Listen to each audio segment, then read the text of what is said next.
Waalaikumsalam. Silakan masuk.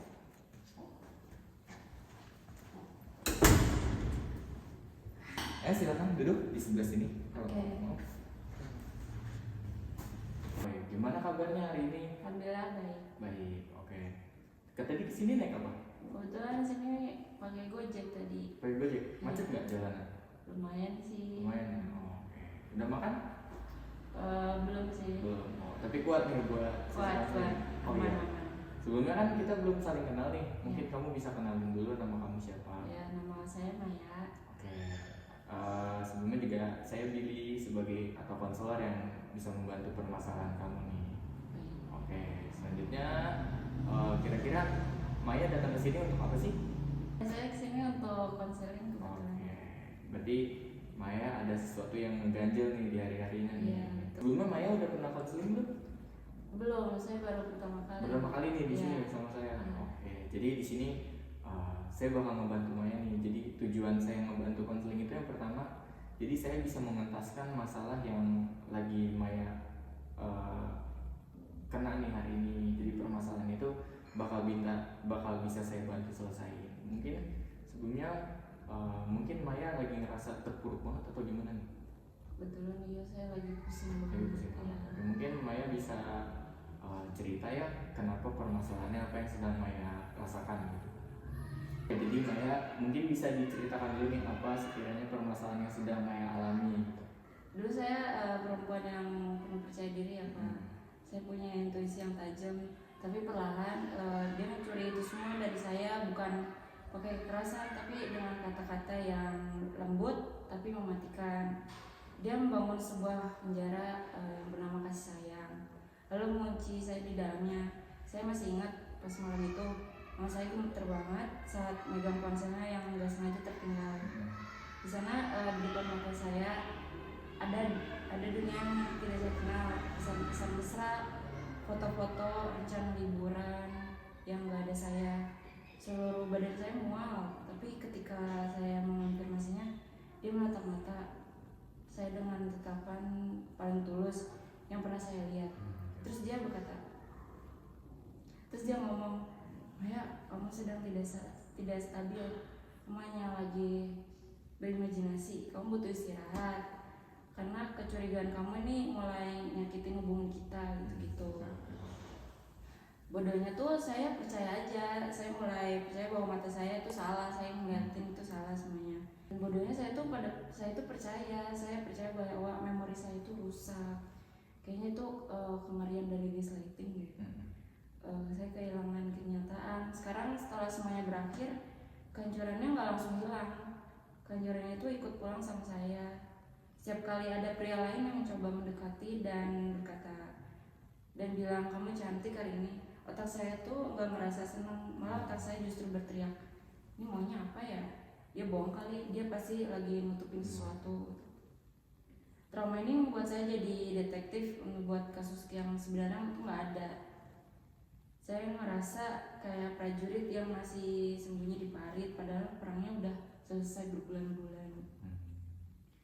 Ada malam-malam dimana saya tuh terbangun dengan keringat dingin hanya karena mimpiin dia kembali. Bukan kembali untuk cintain saya, enggak, tapi kembali untuk meyakinkan saya bahwa saya ini gila. Sekali lagi, rasa takut itu tuh terasa sangat nyata bagi saya. Tapi belakangan ini saya coba mulai hal baru. Kemarin tuh saya pergi ke toko buku sendirian. Saya melihat sebuah buku yang dulu pernah dia bilang dia larang buat saya baca karena menurut dia itu terlalu feminis ya. Saya membelinya saat saya memegang buku itu, tangan saya tidak gemetar untuk pertama kalinya. Dalam waktu yang lama saya ngerasa memiliki kendali lagi. Saya lagi belajar bahwa saya nggak bodoh. Saya hanya mencintai seseorang melampaui batas kewarasan saya. Dan itu adalah kesalahan orang yang menyia-nyiakan, bukan kesalahan saya. Proses ini sangat lambat. Kadang saya maju 2 langkah, lalu mundur 3 langkah saat melihat mobil yang mirip dengan dia di jalan. Tapi saya nggak lagi menghukum diri saya sendiri kok. Saya belajar buat meluk Maya yang terluka itu Hmm.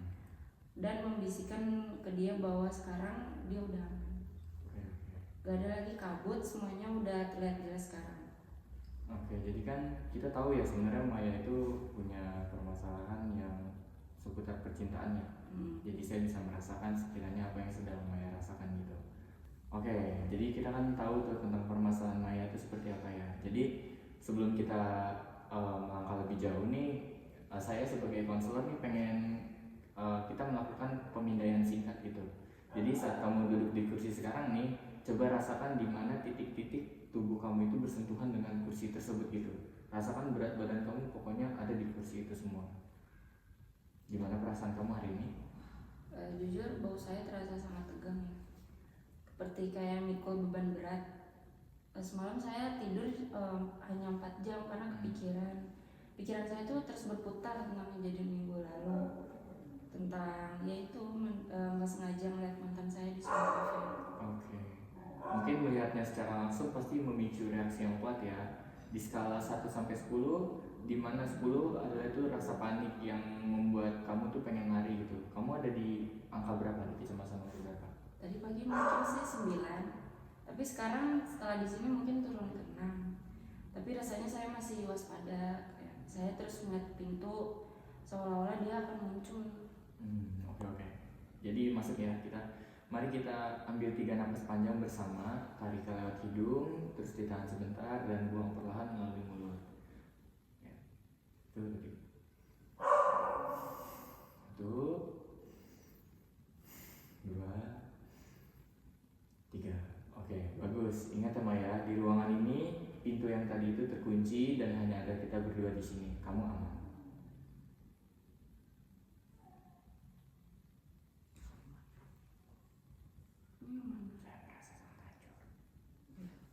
Saya merasa sangat hancur. Bukan apa? Saya merasa sangat hancur Pak, bukan hanya karena dia selingkuh, tapi karena selama 4 tahun dia ini membuat saya percaya bahwa saya ini orang gila yang cemburuan. Setiap kali saya menemukan bukti, dia tuh selalu memutarbalikannya sampai saya akhirnya minta maaf ke dia. Sekarang saya nggak tahu mana yang nyata, mana yang tidak. Oke. Nah itu dari dampak gaslighting tuh, yang ngikis kemampuan untuk mempercayai persepsimu sendiri. Kamu menyebutkan kan tadi bahwa kamu itu merasa hancur. Nah jika kita melihat puing-puing kehancuran itu, pikiran apa yang paling menyakitkan tentang diri kamu nih sekarang? Pikiran bahwa saya ini adalah orang yang paling mudah dibodohi di dunia ini. Bagaimana mungkin saya nggak melihat itu semua selama bertahun-tahun. Saya merasa insting saya ini udah rusak. Kalau saya nggak bisa mempercayai diri saya sendiri buat milih pasangan, bagaimana saya bisa percaya orang lain? Nah, jadi start point nih atau titik buntu di sini adalah keyakinan bahwa kamu itu merasa dihianatin gitu. Maka insting kamu ini ngerasa rusak dan kamu tuh nggak bisa diandelin gitu. Apakah itu ngerangkum apa yang kamu rasakan? Iya benar sih. Saya ngerasa seperti kompas yang jalurnya hilang. Oke, Maya, mari kita gunakan teknik pemisahan bagian. Bayangkan nih, Maya berusia 24 tahun deh saat pertama kali memulai hubungan itu. Apakah dia seorang yang bodoh atau dia seorang yang memiliki kapasitas besar untuk mencintai dan percaya pada kamu? Dia adalah orang yang tulus. Dia hanya ingin mencintai seseorang yang sepenuhnya. Oke, bagus. Jadi yang terjadi bukanlah instingmu rusak, melainkan ketulusanmu disalahgunakan oleh seseorang yang memilih untuk tidak jujur. Kamu tidak bertanggung jawab atas pilihan orang lain untuk berbohong. Jadi jika seorang mencuri mobilmu, apakah itu berarti kemampuan mengemudimu yang salah? Enggak dong. Tapi saya memberikan kuncinya padanya. Nah, memberikan kunci adalah tanda kepercayaan dalam sebuah hubungan nih. Tanpa kepercayaan, hubungan itu gak bakalan ada. Nah, pengkhianatan adalah bukti tentang karakternya, bukan bukti tentang ketidakmampuan kamu. Bisakah kita mencoba mengganti kalimat yang tadi kamu bilang, saya bodoh karena percaya, menjadi saya adalah orang yang berani untuk percaya namun tidak mampu menjaga kepercayaan. Itu kedengaran sangat berbeda ya. Rasanya lebih ringan, tapi hati saya masih kerasa berlubang, seperti ada bagian yang hilang. Oke. Lubang itu adalah ruang yang dulu diisi oleh dia dan narasi-narasi bohongnya nih.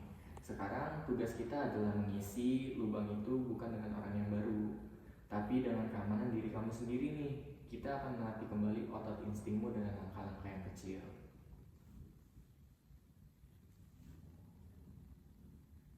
Apa yang harus saya lakukan kalau saya rasa curiga itu muncul lagi besok? Saat saya bertemu rekan kerja atau teman baru? Nah, saat itu muncul, saya ingin melakukan dialog internal.